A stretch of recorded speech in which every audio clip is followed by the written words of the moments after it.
భద్రాద్రి కొత్తగూడెం జిల్లాలో మంత్రి పొంగులేటి శ్రీనివాసరెడ్డి పర్యటించారు. ఈ నెల 21న సీఎం రేవంత్ రెడ్డి చంద్రగొండ మండలం బెండాలపాడులో లబ్ధిదారులకు ఇందిరమ్మ ఇళ్లు పంపిణీ చేయనున్నారు. ఈ క్రమంలో మంత్రి పొంగులేటి సీఎం పర్యటనకు సంబంధించిన ఏర్పాట్లు, భద్రతా చర్యలపై మండల స్థాయి అధికారులతో సమీక్షా సమావేశం నిర్వహించారు.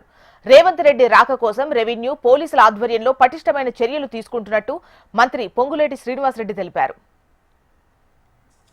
గోప్రవేశ కార్యక్రమానికి గిరిజన నియోజకవర్గమైన అశ్వరావుపేట నియోజకవర్గంలోని చండ్రగుండ మండలంలో బెండాలపాడు గ్రామంలో సెలెక్ట్ చేయడం జరిగింది.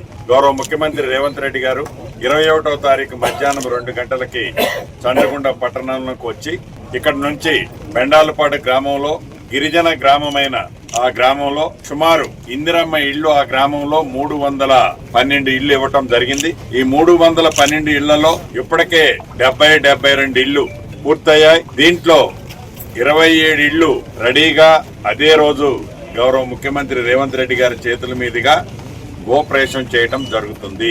పేదవాడి కళ, పేదవాడి చిన్న చిరు కోరిక ఆనాటి సాధించుకున్న తెలంగాణలో 10 సంవత్సరాల పరిపాలనలో ఆ పేదోడి కళ కలలానే మిగిలిపోతే మళ్లీ పేదోడి ప్రభుత్వం తెలంగాణ రాష్ట్రంలో ఇందిరమ్మ ప్రభుత్వం వచ్చిన తర్వాత ఆ పేదోడి కళ ఇందిరమ్మ ఇళ్లు ఒక చిన్న గూడు కావాలనే కళ ఏదైతే ఉందో ఆ కళకి పెద్దపీట వేసి ఈ ప్రభుత్వం మొదటి విడత 4.5 లక్షల ఇళ్లు, ఈ 4.5 లక్షల ఇళ్లంటే ప్రతి ఇంటికి 5 లక్షల రూపాయల చొప్పున 22,500 కోట్ల రూపాయలతో మొదటి విడత ఈ కార్యక్రమానికి శ్రీకారం చుట్టి ఇప్పటికే రాష్ట్ర వ్యాప్తంగా సుమారు 2,50,000 ఇళ్లు పైగా వివిధ దశల్లో ఉన్నాయి.